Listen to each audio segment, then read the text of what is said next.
Good morning, guys. Okay, we made it. It is the week of your AP exam. Who would have ever thought that we would make it to this point? Um, so a couple of things. One is I hope you're using your time wisely this week. This is not only our last week because your exam is on Friday, but like this is the last week. Um, sorry. But this is the last week. So I'm not going to give you any um uh like assignments or anything after Friday.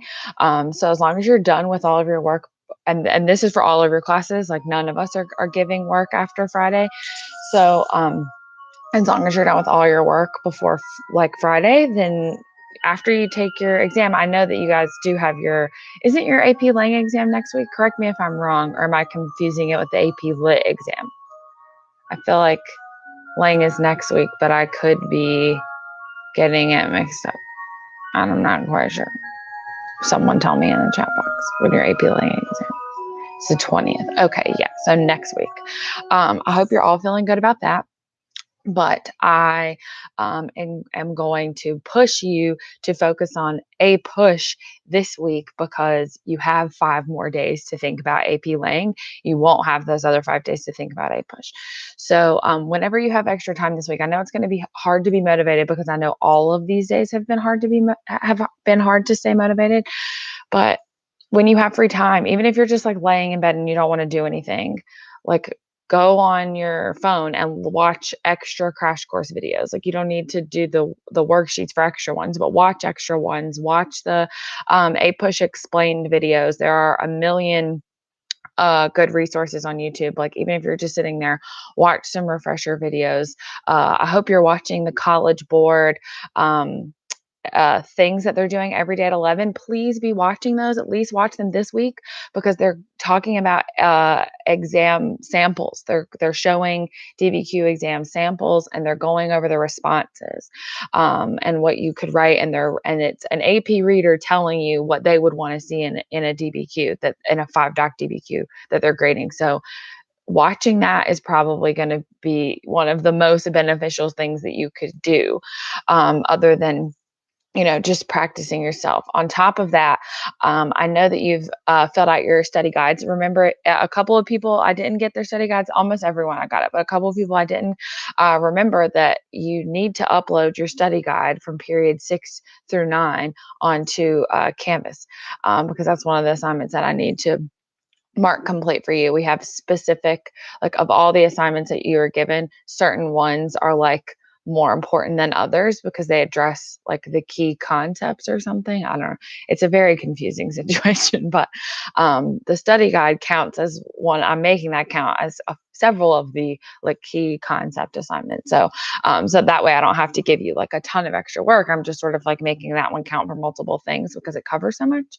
So that means you actually have to make sure that you upload it and show it to me.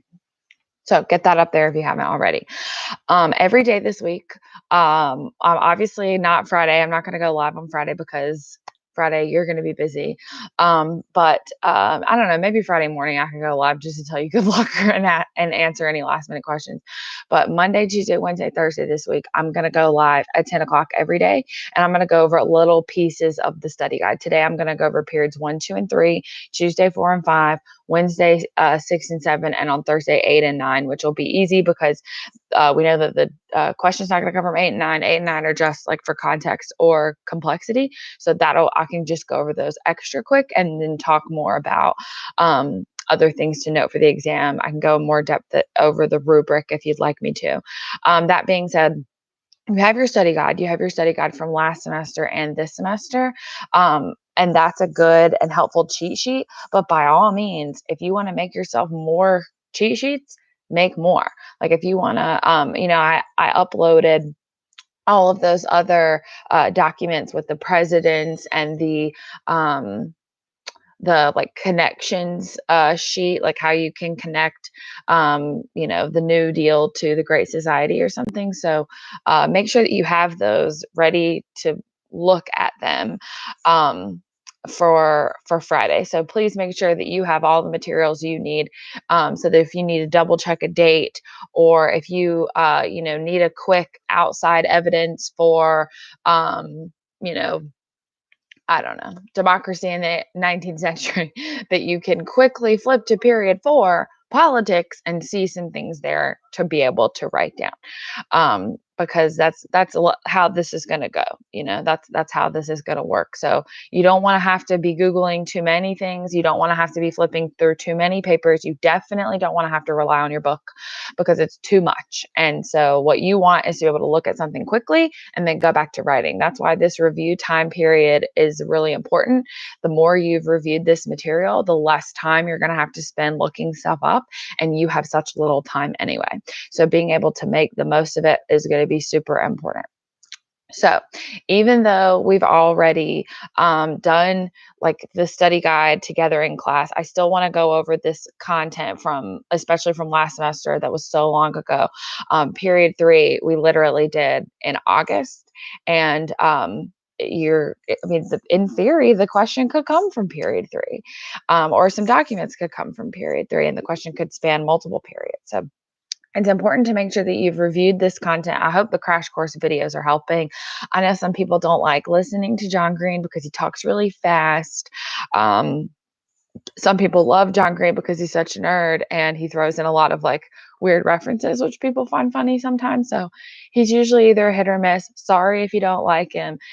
I just think that his videos are the best in terms of like visual cues. They give you some good infographics. He hits you with the important details, and none of them are much longer than 15 minutes. So that's why I like those videos so much. So now I'm going to be looking at your study guide. I'm going to start with period 1.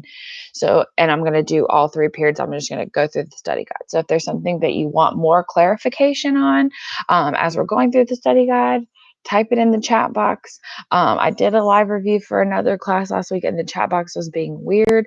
So if you say something in the chat box I'm just not seeing, and I don't answer it at all during this, feel free to text it to me or email it to me afterwards. Oh, I do want to mention this morning, someone messaged me, I think it was Ashlyn, messaged me about she couldn't see the feedback from her Vietnam DBQ. And then I went and looked this morning, and I think that the way I uploaded the feedback, somehow I don't think you're able to see it.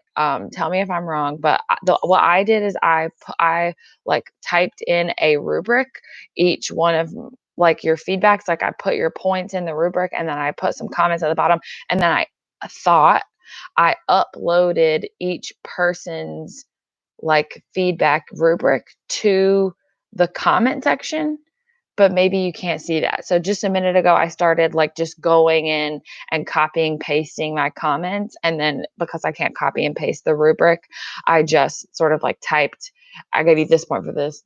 You got this. This was good, and things like that. So, and I'll keep doing that this afternoon. For your next one, I'm not even going to try to do that since it's not showing up the way that I thought it would. So I'll just type it directly into the comment box. That takes me longer, and I don't think it's quite as clear. So if you ever like look at the feedback and you still don't quite understand something, call me. I can explain it a lot better over the phone.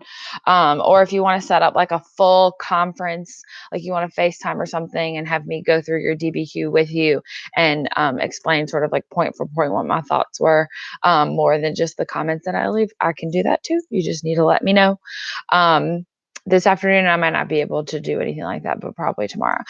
So if you were waiting on your feedback from the Vietnam DBQ and you can't see it, so you didn't upload your conservatism DBQ, that's okay. As I'm copying and pasting those through, you can then look at it and then upload it. So, and I'm sure it won't take me much more than a couple of more hours it's tedious to get it all copy and pasted and to make it look like it makes sense in the comment section. But I'll keep doing that. And then by lunch, depending on how long this takes, maybe shortly after lunch, they should all be uploaded. So, so if you were waiting on that before you finally hit the submit button on your conservatism DBQ, then you can do that sometime. You can, do your DBQ, upload that sometime tonight after you get your feedback. So tomorrow I'm going to grade all of your conservatism DBQs, and I'll upload more feedback for those. And then Wednesday we're going to do one more. And then and Wednesday, it's not going to be due like Wednesday night. It's going to be due Wednesday at 5, because then Wednesday night I will grade them. I'm going to try. It takes me like a really long time to grade these DBQs, less time than the 7 document one, which is good. But I'm going to try to get through all of them Wednesday night. So it's really important that you get, when I give you the DBQ for Wednesday, I'll probably go ahead and put it up. So if I'll put it up maybe this afternoon. So if you've already done your conservatism one, and I give you your feedback tomorrow morning, go ahead and write it. You don't need to wait for Wednesday. But as long as everyone has it in by Wednesday at 5, then Wednesday night I'm going to grade all of them. And then Thursday, you can just that's your last day. You won't have to write anything. You can just spend that time like doing review, asking questions. And so I'll do a review Wednesday morning at 10. Took over the last bit of the study guide, and I'll talk about things I saw in your DBQs, and I'll talk right now about some things I saw in your Vietnam DBQs. But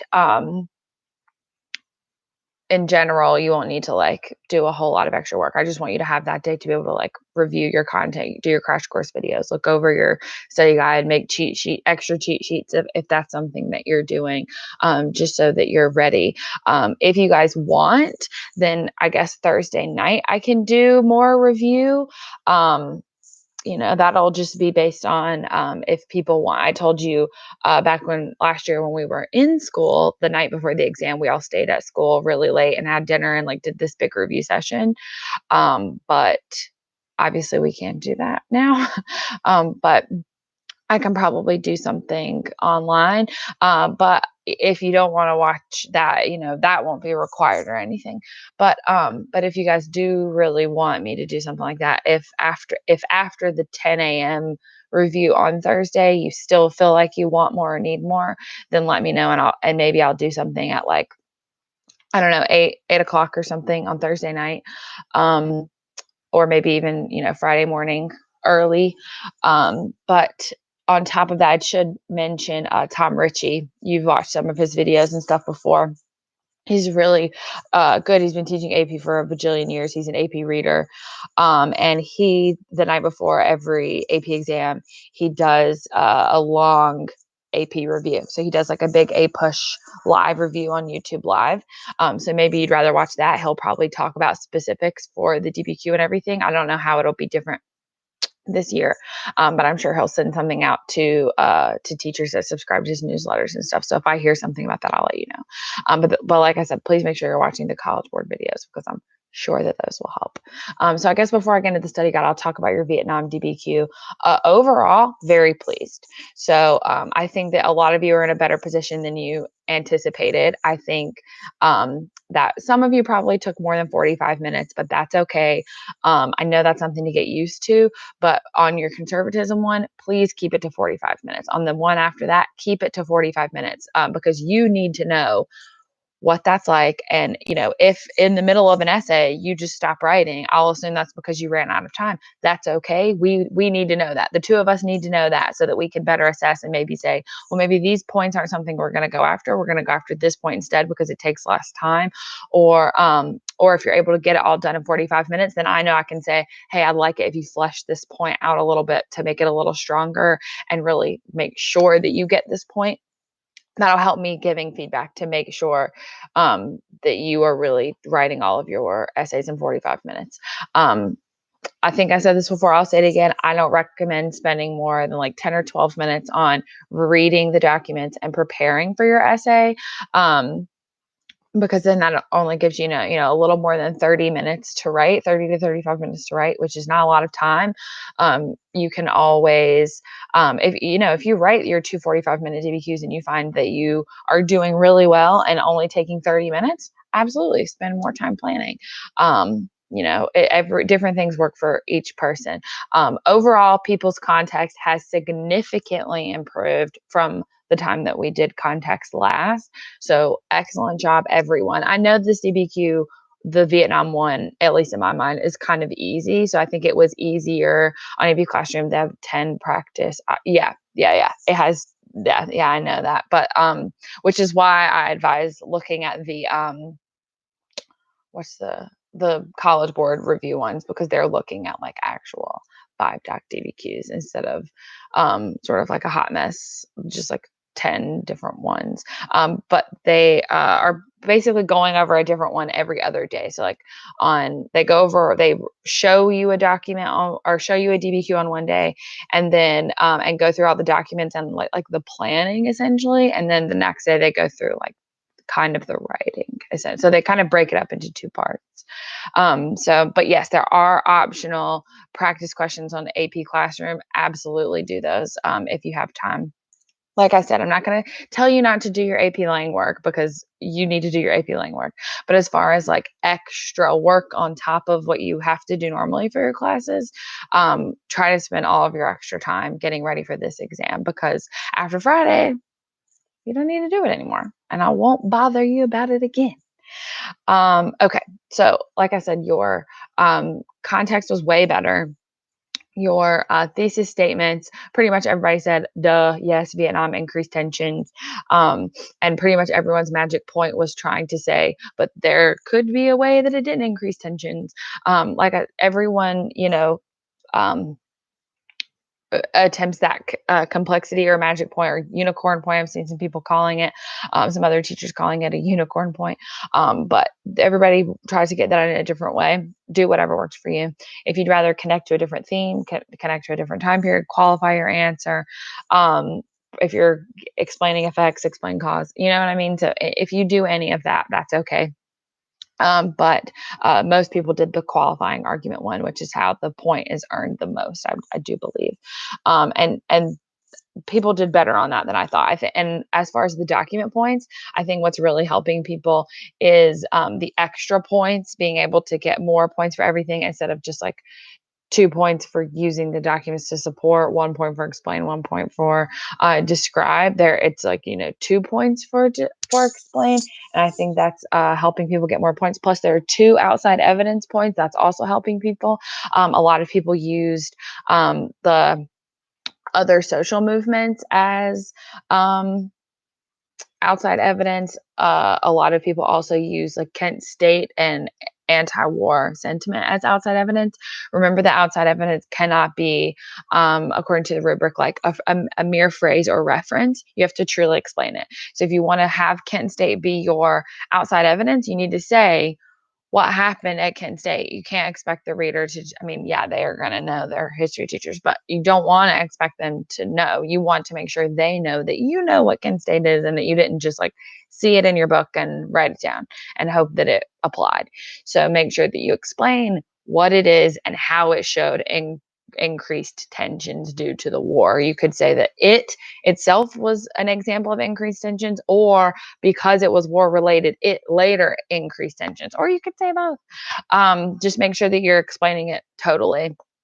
And as far as the 3 categories of document points, the support, describe, and explain points, so much better, way better than ever before, across the board. And I think it's helping that for these DBQs and for your DBQ on Friday, you're going to have the rubric in front of you, so you can look like, oh yeah, I need to make sure that I explain the audience of this and how the audience is relevant to the argument. That's another thing. Just because you explain the historical situation doesn't mean you're going to get the point. You need to make sure that you tell us explain the historical situation, but tell us how it's relevant to the argument. So for the document that was about, or the document that was like the protest song, if you're explaining like the protest movement in general, that is relevant. But yeah, no. But if you're explaining the anti-war movement in general, that is helpful and that is relevant. That's the historical situation. It's also the purpose and the point of view. That's all good. But make sure you connect it back to your thesis. Make sure you connect it to your argument and talk about how it either showed increased tensions or it also increased tensions. So anyway, that's overall, pleased with the DBQs. It could be because that one was easy. We'll see when I do the conservatism one, which is a little harder. But also, these last two DBQs that we did for practice were on like information that we covered more recently. And I did that so that you wouldn't have to like struggle over content quite as much and you could focus on the actual writing part. And I think that's one of the reasons why it was good. We didn't cover Vietnam that long ago, so it's fresh in your mind. Conservatism should be the same. I don't know yet because I haven't looked at those, but fingers crossed. As far as the next one goes, though, I'm gonna go back further. Now that you've had some time to review these older periods, the DBQ that's due Wednesday at 5 will be older, and it will be older content.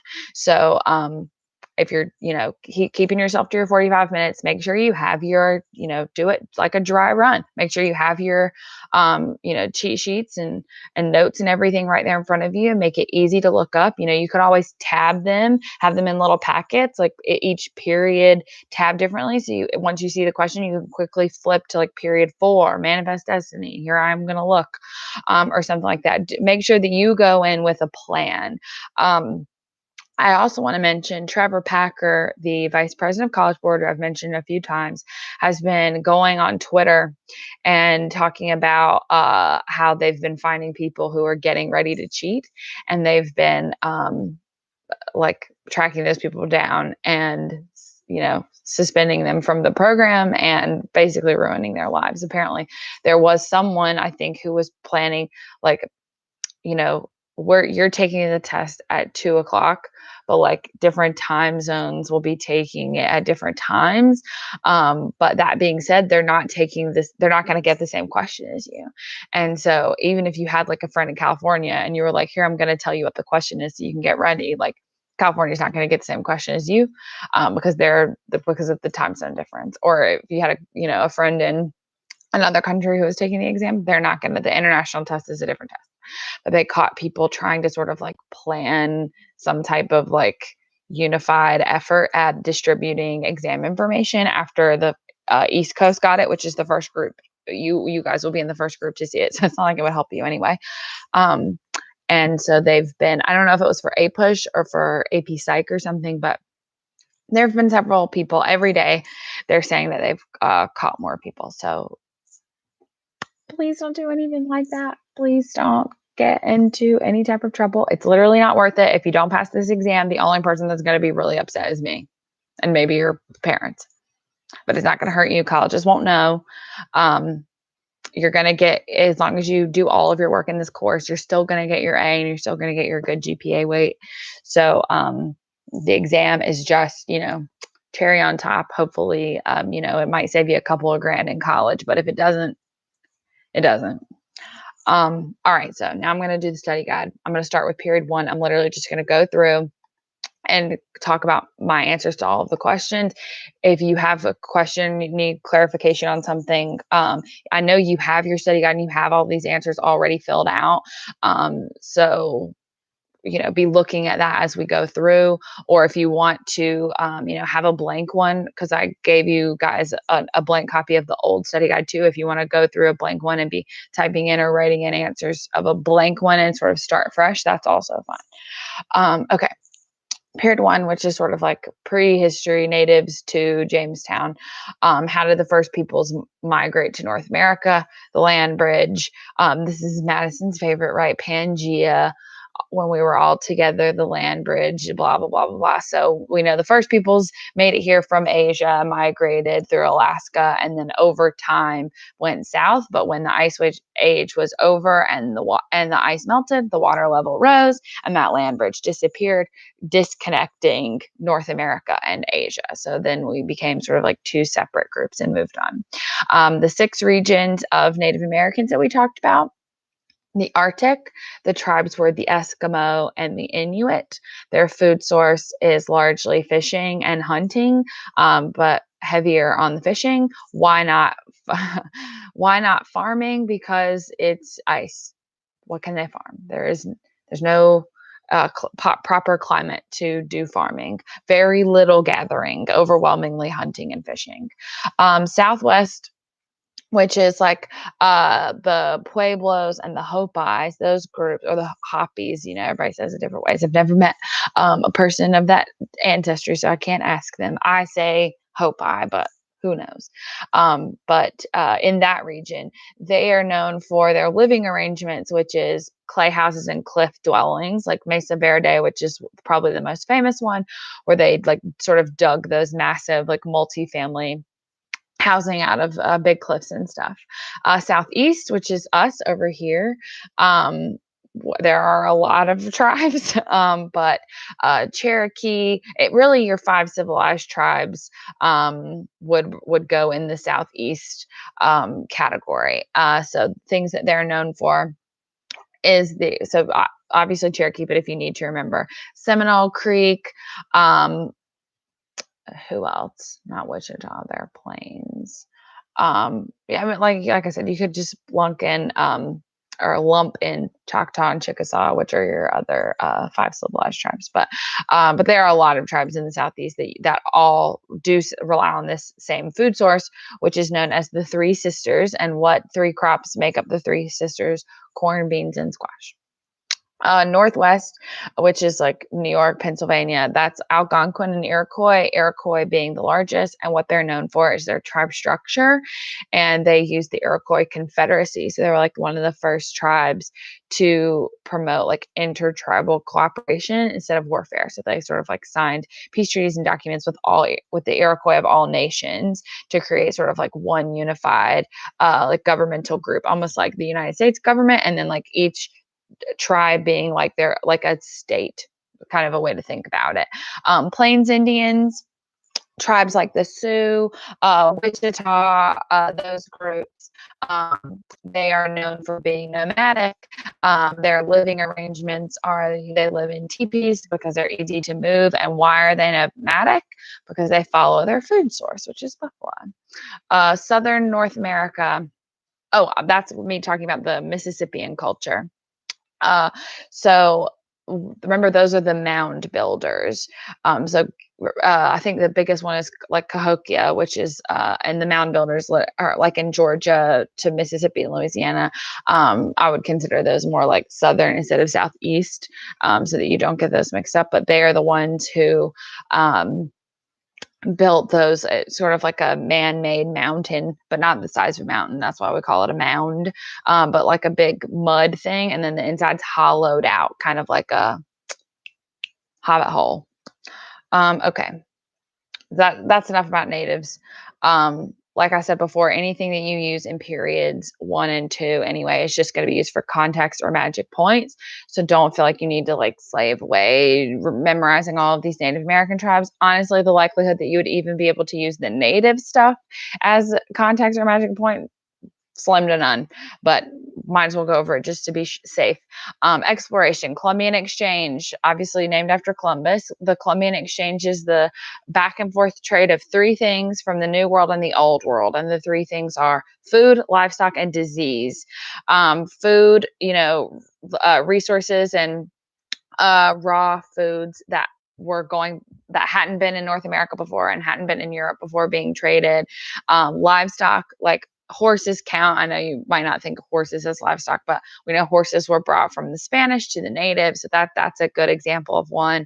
And then diseases, smallpox and syphilis probably being the smallpox definitely being the more relevant, but syphilis did get transmitted back to Europe from the Native Americans.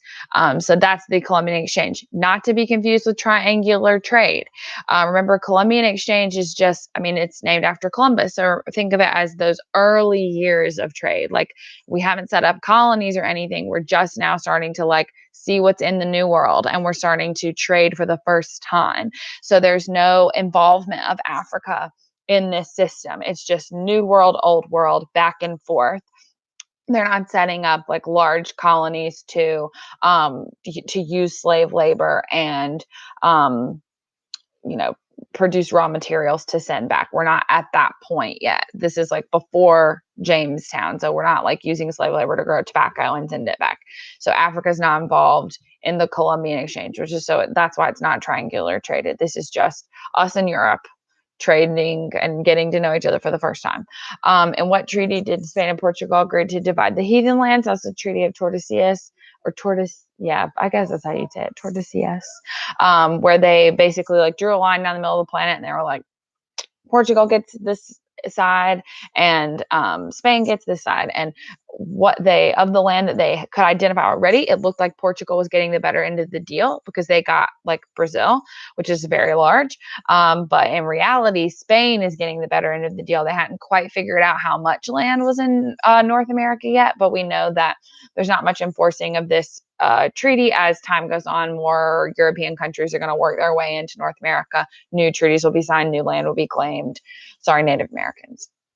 Encomienda system, that's the social hierarchy that the Spanish created, with slaves at the bottom and like native born Spaniards at the top, and then everything in between and how you can move up. And so the only way to move from slave to like, up the rung is to convert to Catholicism, because they didn't believe that you could hold a Catholic as a slave.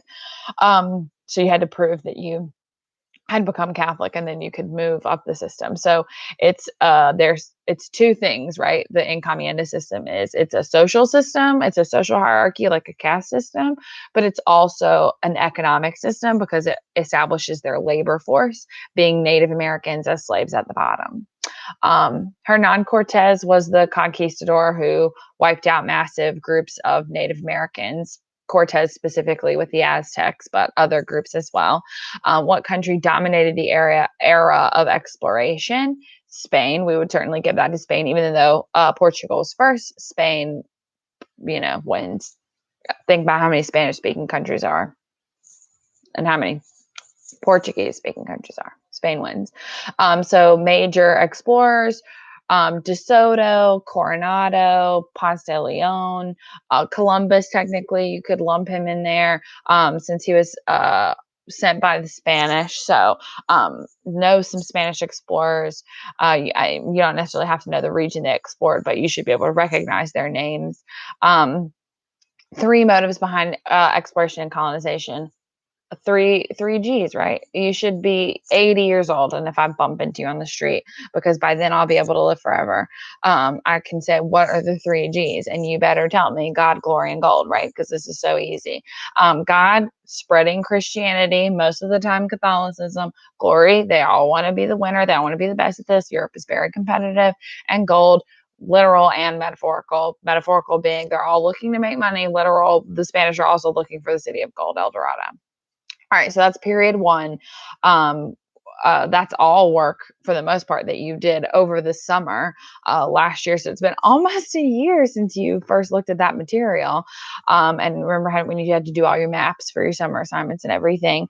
But aside from that, we also did go over it at the very beginning of August. I'm sure if you didn't look too much over that, then when you started doing your crash course videos, which don't forget are due at the end of this week, then that probably was quite a long time since we've gone over this. So I hope that helped. All right, moving on to period 2, colonial America. When was the first British colony, or what was the first British colony, and when was it founded? This is not when you say Roanoke, because that doesn't count because it failed.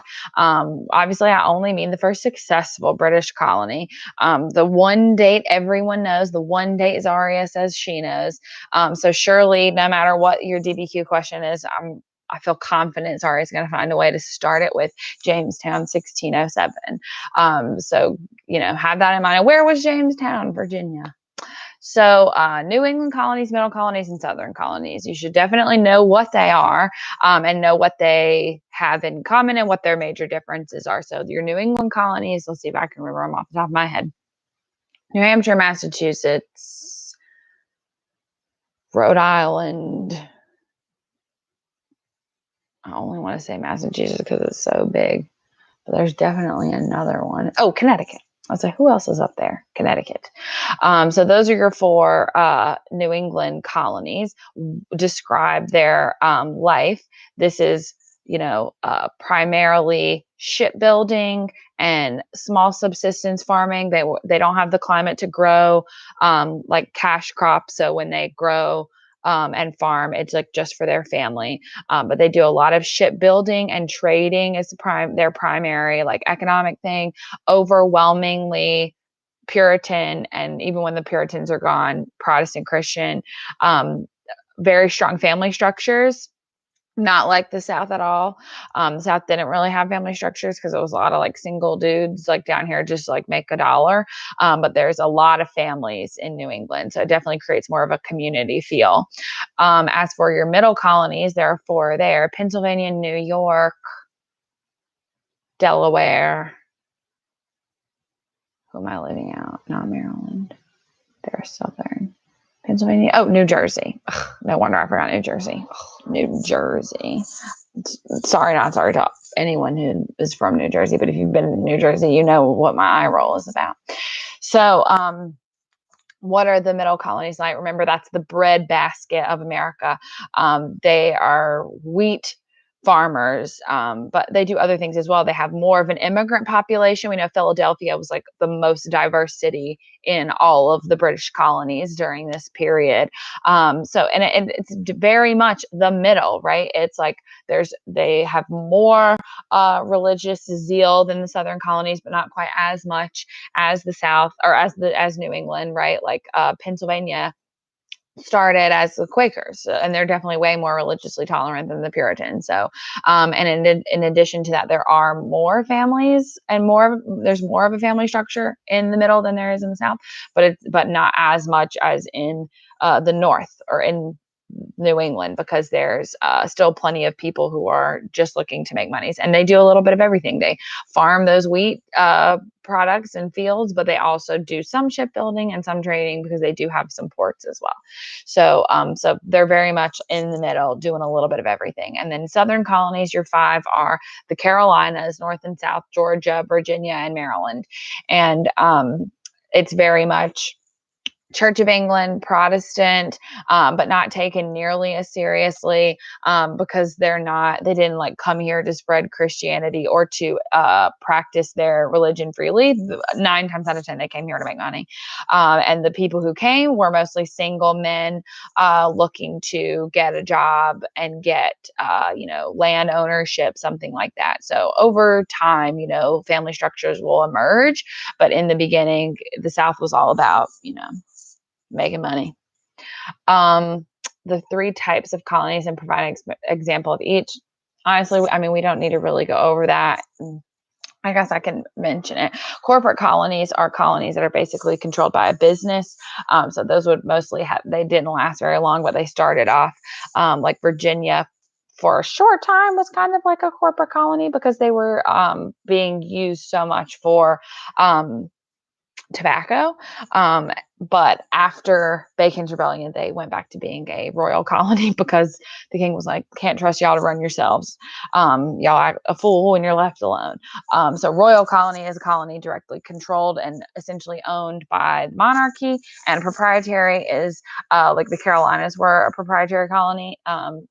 All of Carolina given to a proprietor or 8 proprietors who were basically like an agent of the king. So it's kind of like a royal colony, but there's a middleman. So instead of us being like totally controlled and run by the king, we're instead controlled and run by a proprietor, but he is expected to like do whatever the king wants because he was given the contract for the colony anyway. So he sort of like owes him that debt regardless. Mercantilism. Okay, so mercantilism is this economic system in which it's not communism. I know that it's kind of hard to tell the difference. It's not communism in which there's no such thing as private property and that everything's owned by the government. There is private property in mercantilism. However, there are less people who have access to it than there is in capitalism. And you cannot work your way up an economic ladder in mercantilism the way that you can in capitalism or in a capitalist system of any kind. And in mercantilism, the monarchy or the government uses laws to sort of be the invisible hand that exists in capitalism to guide the economy one way or another. The best example are the Navigation Acts of 1660, where Great Britain said that the colonies could only trade with Great Britain. This is mercantilism, right? They're not saying you can only buy your tea from the British government. Absolutely not. You can buy your tea from any company as long as it's a British company. So that's sort of how it's the difference between communism and capitalism. Capitalism being you buy your tea from whoever you want. If the cheapest tea around is coming from the Dutch, buy it from them. If it's coming from the Spanish, buy it from them. If you want to sell tobacco to Spain, do it. But mercantilism is no, you can only sell tobacco to us, and then we will sell it to Spain, and then it's all to increase national wealth. They're selling it to Spain so that the British government gets the majority of the profit there. So that's why no one can get like super rich unless you are like a direct employee or like person who agent of the government. Moose, always around, stalking me. All right, triangular trade. You can probably hear his collar shaking. Triangular trade, 3 points of the triangle are Europe, North America, and Africa. Going from North America to Europe is raw materials like cotton or tobacco. Going from Europe to Africa is manufactured goods or money made from the sale of manufactured goods. And then that money is or product is used to trade / purchase slaves, which go from Africa to North America, where they produce raw materials that go back to Europe. So it's this one big sort of cycle, every piece revolving on the other. There would be no production of raw materials on that scale if it wasn't for slave labor. And there would be no money to purchase slaves if it wasn't for the manufacturing capabilities of Europe, and so on and so on. So everybody relies on everybody else. The Enlightenment. Okay, wow. It just feels like it's been 900 years since we talked about the Enlightenment. Republicanism being the idea that government is made to represent the people, and especially in terms of protecting their like economic liberties. Sorry. That's liberalism. Republicanism is specifically whatever the people want to do. That's what we're going to do. That's what we carry out. Liberalism is the government's purpose is actually to like protect your rights, but especially your economic rights and your like property ownership. Of course, both of those things have evolved over time, but that's the essentials of what they were during the Enlightenment. The ideas of the radical Whigs was essentially like no monarchy, which is one of the reasons why the Whigs in America will name themselves Whigs, different from the Tories, Torries, the Tories who were like supportive of the monarchy. So like during the Revolution, to call someone a Tory was to call them a toilist. It's not a thing, a loyalist. So those were the two sort of political parties. Just regular Whigs in Britain were not so far as the radical Whigs who were saying like we overthrow the king. The regular Whigs were just like, maybe we limit his powers and give more powers to Parliament. And the radical Whigs were like, no, off with his head. So they would have been very like loving the French Revolution. Hobbes and Locke, these were our two guys that gave us all of those things that influenced our founding documents, like the social contract, life, liberty, property. That was John Locke. Thomas Hobbes talking about, you got to sacrifice some of your rights for the greater good. We can't just have like unlimited rights because that leads to basically the purge. So we sort of take his ideas and that leads us to the thought process of like your rights only extend as far as another person's begin, right? My right to happiness doesn't mean that I get to steal your stuff just because your things would make me happy. You own those things, and so you still have a right to protect your property. So that's where our rights sort of stop. Religious life. John Winthrop, leader of the Massachusetts Bay Colony, led his settlers to Boston. They came to the New World seeking religious freedom because they were you could put separatists or Puritans, either way correct.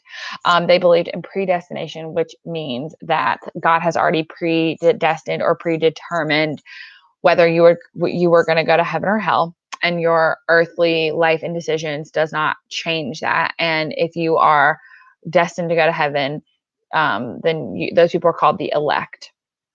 In this colony, one woman, Anne Hutchinson, was put on trial for holding her own Bible study and breaking out of their traditional and strict gender roles. How could we get our good girl Anne? I still can't believe there's no drunk history on Anne, but there is one on Mary Dyer. Don't forget her. She's kind of similar. She wasn't the one saying, she didn't hold her own Bible study. Mary Dyer's the one who was like, religious tolerance, and they kicked her out and she came back, and they kicked her out and she came back, and then they kicked her out and she came back. And when she came back that time, they were like, girl, we got to kill you. What forms of evidence were used during the Salem witch trials? Touch test, which is where if I touch you and you're okay, I'm a witch. The witch cake, everyone's favorite. Everybody remembers the witch cake. I'm not even going to get into what that is. Y'all already know. Spectral evidence, which is like you saying that I sent my specter out of my body to like pinch you or something. Somehow that is evidence. And then the Lord's Prayer, if you could accurately say. I'm sure at this point, y'all read the Crucible, right? I'm pretty sure y'all should have finished the Crucible. I feel like when we started online school, you guys said you were starting the Crucible. So now it's been like a month and a half. Okay, yeah, so you've read the Crucible. Good. So you should definitely remember when John Proctor says the Lord's Prayer and they hang him anyway. Or did that only happen in the movie? I don't know. I haven't read the book since high school. So, but I think that happened in both. Nevertheless, explain 3 effects of the First Great Awakening. We're phasing out those older religious beliefs like predestination. So that's our like new lights versus old lights. New lights being like, now you can, talk to God yourself and have more of a personal connection. So it's much more of a like modern interpretation of Christianity and salvation. Also, lots of Native Americans and some of the first African Americans being converted to Christianity. And then a third would be women being really encouraged to take more of a personal role in their own faith, I guess is the best word. So like Anne Hutchinson having her own Bible study, reading the Bible and interpreting it for herself would have been encouraged in the First Great Awakening. Unfortunately, our girl was just too early. She was ahead of the curve, a trendsetter. Preachers, Jonathan Edwards and George Whitefield. Jonathan Edwards was the Sinners in the Hands of an Angry God, which you read. You read pieces of it in my class for history, but I know you also read it in AP Lang because several people needed help and came to me for help. So I know that you read it for like literary devices and everything. So you should remember that. George Whitefield, he was the one who was like a lot more of a like bigger speaker, and he did that big revival tour all the way from like Georgia to Boston, and gave speeches to crowds of like 20,000, which seems crazy considering we didn't have electricity. Like how do you hear over 20,000 people? I don't know. I wasn't there. But nevertheless, so both of them would be considered like new light ministers. Slavery and servitude. What were indentured servants? You know what indentured servants are. I pay for your journey to America. You are now indentured or indebted to me. You work for me for 7 years. After 7 years, your indenture is up and you're free to go. So that's how like most of the original like slaves were kind of treated like indentured servants. There were also some cases in which indentured servants, both black and white, were kind of like trapped into remaining in a state of servitude by like tacking more years onto their indenture. That wasn't always the case, but it definitely happened. Before arriving in North America, most slaves were first taken to the Caribbean or South America. And that's because the Portuguese ran the slave trade, right? And they owned the Portuguese and the Spanish did the most amount of the slave trade. Portuguese, the most. And so if you were in the market for a slave and you owned a sugar plantation, it would be smarter for you to buy a slave from the Caribbean or from South America because they already had experience in that exact type of farming. And so you would want someone who, didn't necessarily need to be taught everything, which is why the Spanish Caribbean colonies, not only were they big in sugar plantations and sugar production, but they were also really big in slave sales, I guess that's just how I would phrase that. Sure. Atlantic slave trade. This was part of the Atlantic slave trade. Slaves were brought to the New World via the Middle Passage. Okay. All right. Almost done with period 2. Conflict and war, 4 major conflicts: the Pueblo Rebellion, King Philip's War, Bacon's Rebellion, French and Indian War. Pueblo Rebellion, that's when we watched the Drunk History on, remember, which was where, like, I think it was Pope of the Pueblos rose up against the Spanish and were successful. They were able to keep the Spanish kick them out of Santa Fe and keep them out of New Mexico for like 10 years, which is as successful as we could consider a native rebellion. King Philip's War was the war in Massachusetts between the Native Americans and I guess they were kind of like Puritans, but it had been a little while since then because of, constant bickering back and forth of like taking land. And then some of his natives killed Christianized natives, and that's when everything popped up. And so what's important about King Philip's War is that's like the first real war that the colonists had to fight on their own. We don't have to fight the French and Indian War on our own because they send plenty of British troops here to do that. But the king was essentially, during King Philip's War, was like, y'all got yourselves into that. That's all on you. And it almost decimated the economy of New England, which was a huge problem. But coming out of that, even though they were really struggling at the end, those colonists were like, hey, we got it done. We were able to do this on our own. I'm sure it was, it was probably a leap to say maybe we can have a country on our own, but it's sort of the first step in that progression of thought, essentially. Bacon's Rebellion, that was Nathaniel Bacon, our frontier farmers versus our coastal elites, similar to the Whiskey Rebellion and Shays Rebellion, where Nathaniel Bacon and several others felt like Governor William Berkeley and other coastal elites in Virginia were not prioritizing the needs of the frontier farmers who were being attacked by Native Americans, because Berkeley had that like side deal going on. Sorry for the yawns. Sorry if I'm making you yawn. Those side deals with the Native Americans, he didn't want to jeopardize his own trade. So they rebelled and completely pushed Berkeley out of the whole situation. And it ended up kind of backfiring for several reasons. One, after this, Virginia goes back to being a royal colony because they're kind of like in timeout. But also, this is when we see like indentured servants, slaves, and farmers all working together against the government for this. And that freaked out the elites, because they were like, if the indentured servants and the slaves figure out that they have power in numbers, we're done for. So that's when they'll start to harden that racial separation, the racial caste of slavery. French and Indian War, this is all part of the 7 Years' War, but our version of it is disputing land in the Ohio River Valley. The French thought that they had a right to it because they had kind of built on it and had relationships with the natives living there. We thought that we should have it because the king gave us a charter to it.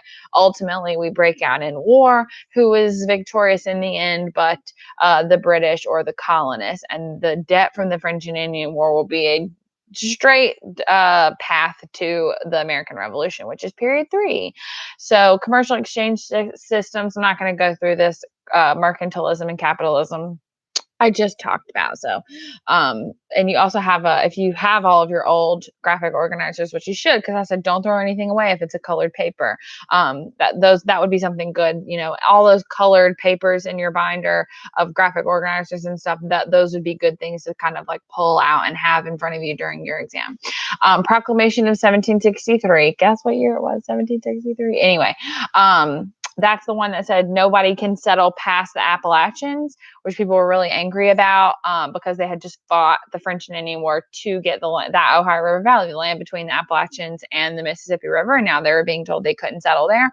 Why were they being told they couldn't settle there? Because of Pontiac's rebellion and natives living in that region. They wanted to reserve it for them to try to limit potential conflict. But the colonists were like, doing it anyway. And that will obviously lead to increased tensions. Sugar, quartering, and stamp act were sort of all those back-to-back ones in 1764 to 1765. First taxes specifically for the colonists. So Sugar Act, which was like a tax on sugar and other products, threatened to disrupt colonial trade. Quartering Act, which would allow them to which would allow the government to force colonists to house soldiers, whether it be to not have to pay for housing for the soldiers or to conveniently put them in your house where they can like spy on you. And then Stamp Act, which was basically a tax on all paper products, which affected mostly the legal class.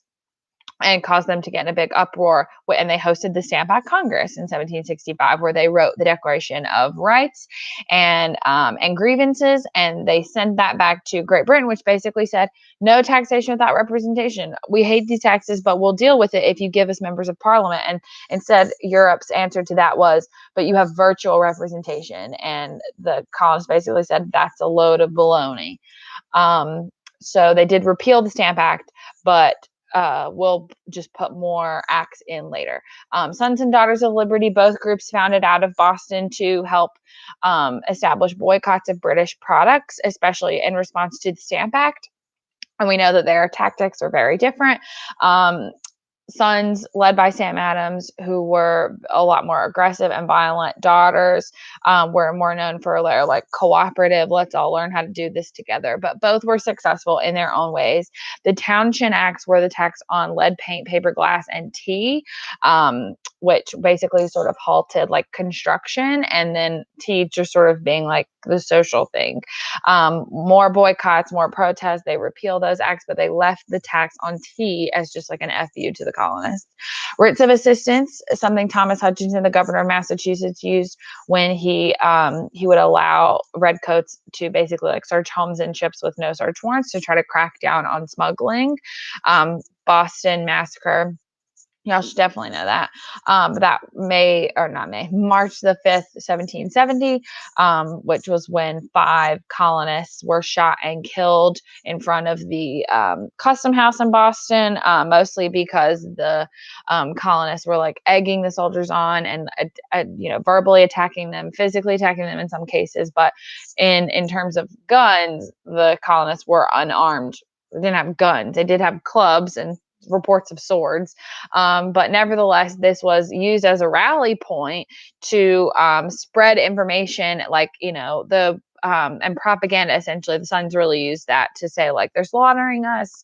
If this can happen to us, this can happen to you, and try to get other colonies on board. Tea Act, which was in 1773, where the British government said that they could only once I stop the stream, I know I'm talking really fast, but once this is over, it will still be on YouTube. So you can definitely go back and rewind, pause, write stuff in. That's totally fine. The mailman's here, and that has greatly upset the dogs. Shh. All right. So hey, hush. Come here. Stop it. In the middle of a fire drill. Okay, yeah, absolutely. That sounds way more important than this. So you can definitely watch this later.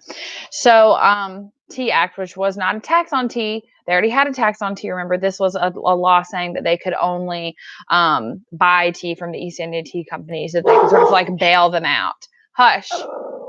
You hush too.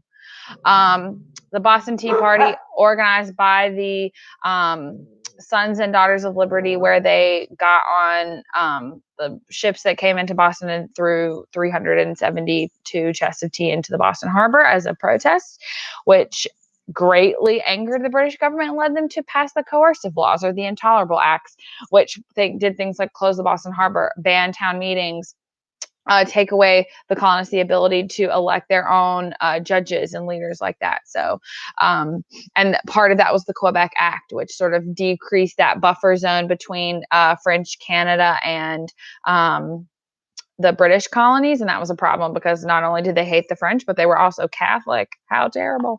And all of, ultimately in response to the Intolerable Acts, that finally led to the meeting of the First Continental Congress in Philadelphia, where they formed the Minutemen and started opening up relationships with foreign powers and wrote a new Declaration of Rights. Sorry, there's no stopping it. Wrote a new Declaration of Rights. Hush. Come here. No, the Coercive Laws and the Intolerable Acts are the same thing. If I said it to make it sound like two different things, that's not true. They were called the Coercive Laws, but the colonists hated them, so they called them the Intolerable Acts. But they're the same thing. You can call them either thing in an essay, because everyone knows, as far as a reader goes, they're going to know they're the same thing, so they won't penalize you for calling them one or the other. Okay. I hope I finished my Continental Congress thought, because now I don't know where I left off thanks to these idiot dogs. All right, War for Independence. What battle marked the start of the War for Independence? That was Lexington and Concord. What battle served as the turning point in the American Revolution, and why? That was Saratoga, and that was because the win at Saratoga got France's attention, and it sort of gave us the, oh gosh, I need to plug my computer in. I'm going to have to pause the stream. I'll be back in just a second.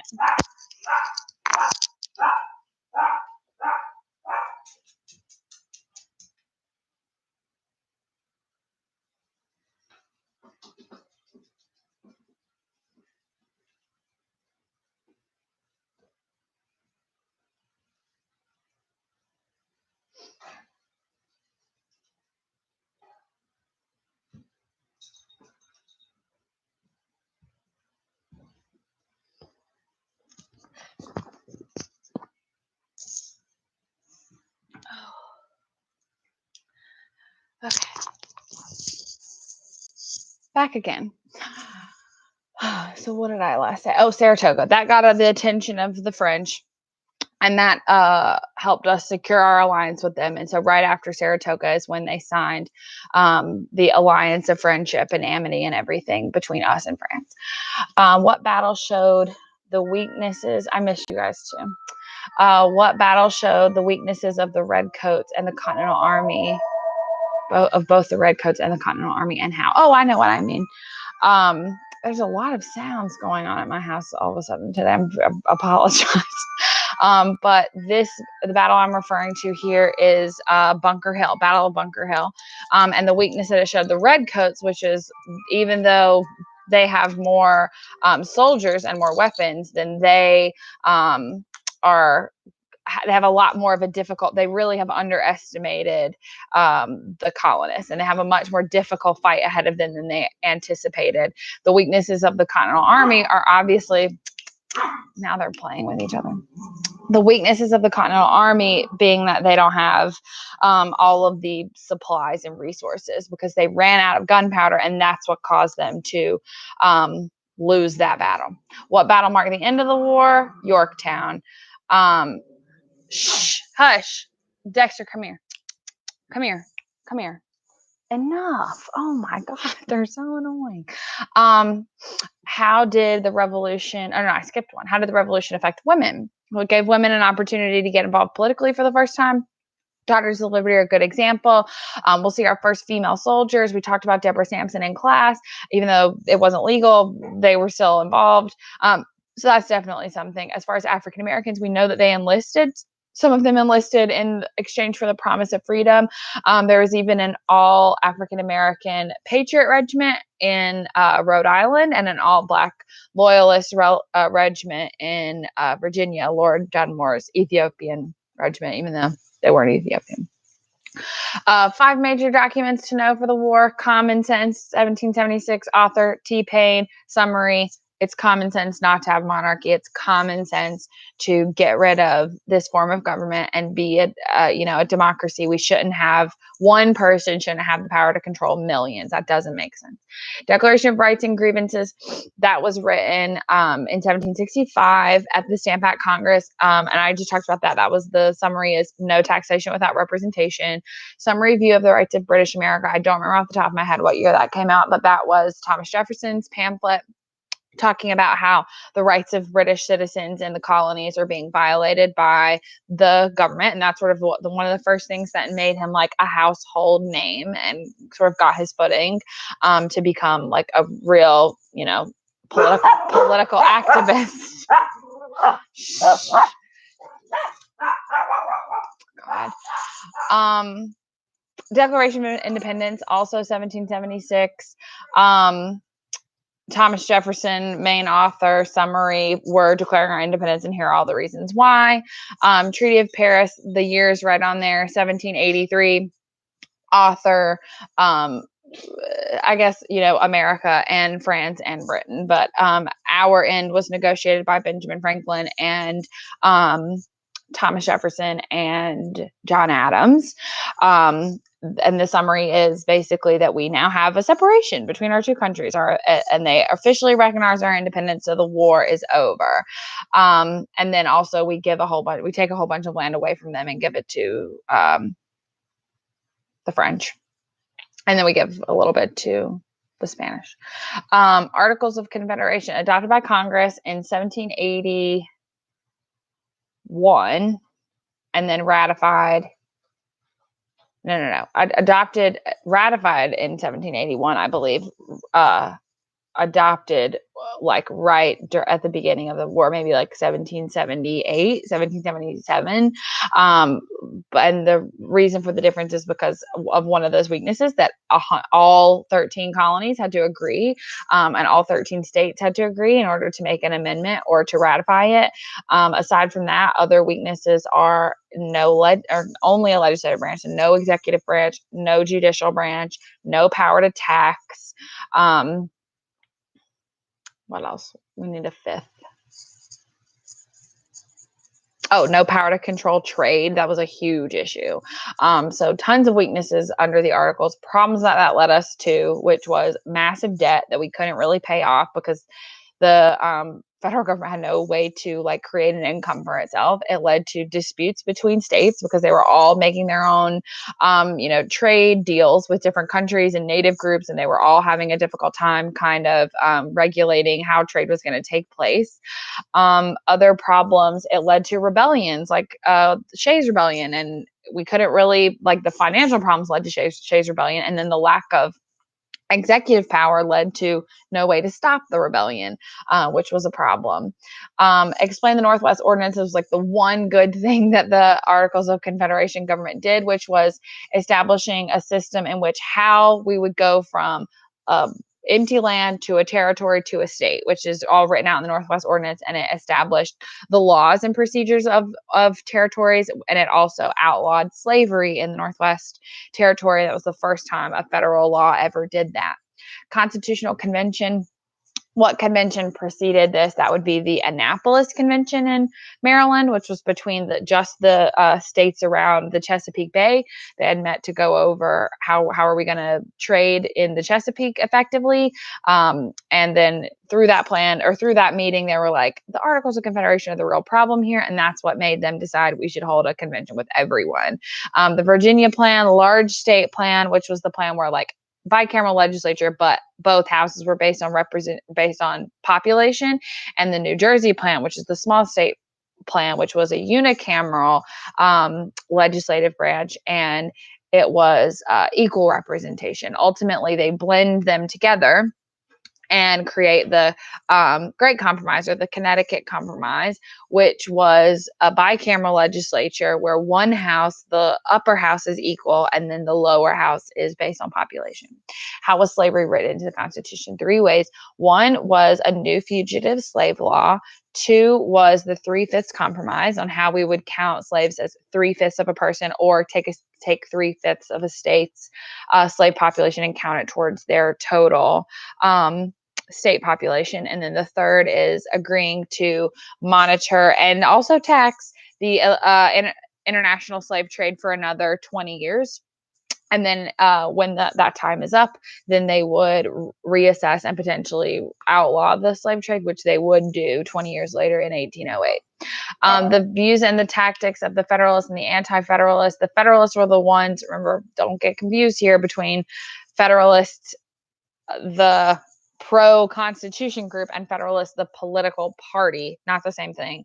Anti-Federalists, just exist here for this Constitution debate. So Federalists supported the Constitution, Anti-Federalists did not. The Federalists wrote the Federalist Papers to explain, piece by piece of the Constitution, what's good about it and why they wrote it like that. The Anti-Federalists, most of their arguments were like, it the civil liberties aren't protected. It gives too much power to the federal government. So to try to appease states with more of an anti-federalist presence, they wrote the Bill of Rights. So that was written by James Madison, one of the writers of the Federalist Papers, and it has those first 10 amendments in them. I'm not going to go through all 10 amendments. You should know that. If you don't, look them up. Washington's presidency. So he was president from 1789 to 1800. No, 1917. I don't know. I can't math, 1789, 90, 91, 92, 93, 94, 95, 96. 1796. Yeah, that makes sense because Jefferson was elected in 1900. So until 1796 when John Adams was elected. This is why Miss Amber teaches math and not me. So his cabinet was 5 cabinet positions, obviously as Vice President John Adams, but also Secretary of State, which was Thomas Jefferson, Secretary of Treasury, which was Alexander Hamilton, the Attorney General, which was Edmund Randolph, and his Secretary of War, which was Henry Knox. Foreign policy, he passed that neutrality proclamation, which ultimately caused Thomas Jefferson to resign, which would basically said that we wouldn't be getting involved in the French Revolution and we weren't going to be getting involved in conflict between France and Great Britain. Jay's Treaty was an agreement between us and Great Britain that we would pay off our debts to them and they would get out of our land in the Northwest Territory. And America really hated this treaty because we were like, didn't we already agree to that in the Treaty of Paris? And they didn't do it then. So like, what's going to make them do it now? So that definitely didn't make Washington look great, but Pinckney's Treaty people really liked because it negotiated the ability for us to be able to use the Mississippi River and trade effectively there with Spain because they at the time owned the Louisiana Territory and the Mississippi River. So that was something really important. So people felt good about Pinckney's Treaty, bad about Jay's Treaty. Then our 2 major political parties emerged, the Federalists and the Democratic Republicans. Federalists are people like John Adams and Alexander Hamilton. Democratic Republicans being Thomas Jefferson and James Madison. Foreign policy, Federalists are very pro-Britain. Democratic Republicans are very pro-France. Constitutional interpretation, the Federalists are very much a loose interpretation. As long as we're not breaking the rules, everything's okay. Democratic Republicans are strict, meaning only do what it says specifically. Economic policy, the Federalists were really trying to push international trade. They really wanted to trade with Britain, especially, and they supported the absorption of state debt. Democratic Republicans did not want to focus on trade. They wanted to invest in farmers. Jefferson had this image in his mind of all of America being farmers, and he was like living for that plan. Ultimately, obviously, we know you're not a farmer, I'm not a farmer. That didn't happen. That's what he thought, and he didn't want to have to rely on Britain because they very much didn't like the British, and they were not supportive of the absorption of state debt because most of them were Southerners and they didn't have as much state debt. Typical member demographics. Federalists were more in the North, definitely more in cities. They were mostly educated, lawyers, businessmen, merchants, more professionals. Democrat Republicans lived in either the South or more rural areas. They were not educated, and most of them were farmers. Makes sense because they want to have a world of farmers. We know when Washington finally left in 1796, he gave us all those warnings about don't have political parties, don't have too strong of alliances because they'll pull you into future conflict, don't rack up too much debt, hold true to nationalism, don't get caught up in sectionalism and fight with each other. And we broke all of those and just did them all anyway. How did President Adams violate? Oh no, I'm skipped something. Okay, so Adams was only president for 4 years. So his presidency was just from 1796. Hey. We're gonna have to get over it. I'm almost done anyway. I can see the end. So 1796 to 17, or I guess it would technically be, he was inaugurated in 1797 and then went out in 1801, but his, I guess, campaign years would have been from 96 to 1800, because we know he did not get elected to a second term.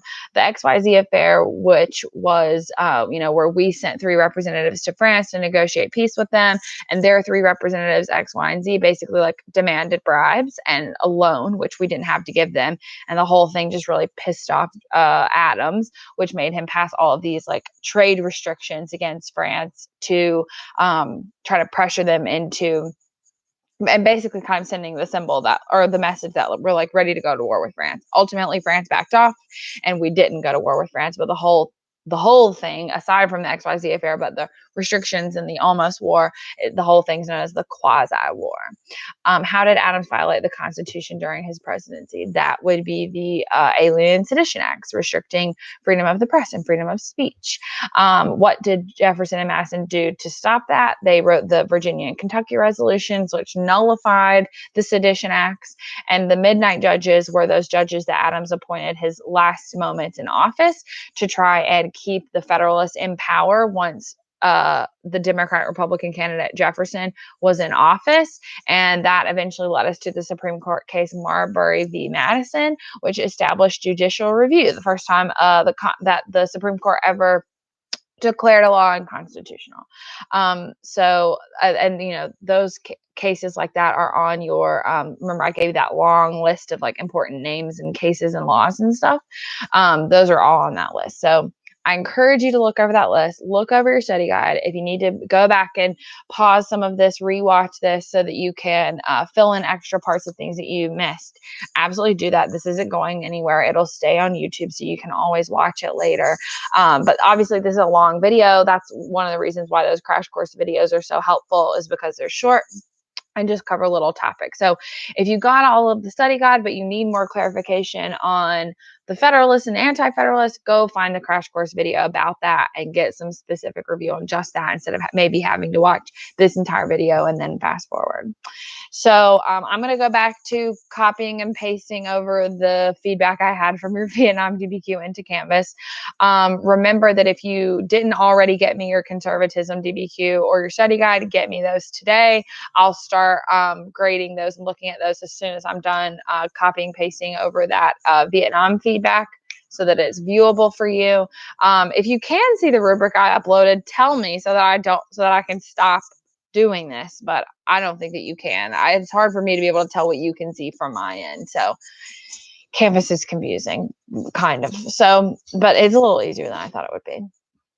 Nevertheless, as you're studying this week, of course, if you have questions for me, let me know. I will be back on live tomorrow, and I'm going to go over periods 4 and 5.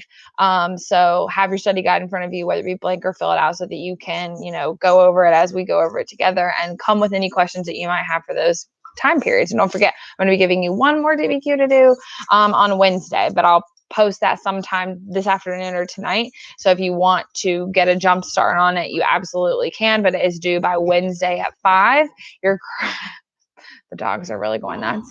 Your crash course videos and worksheets are due by 5 o'clock, I think 5 o'clock. No. They're due by Thursday night because you have to have them done before you take your exam on Friday.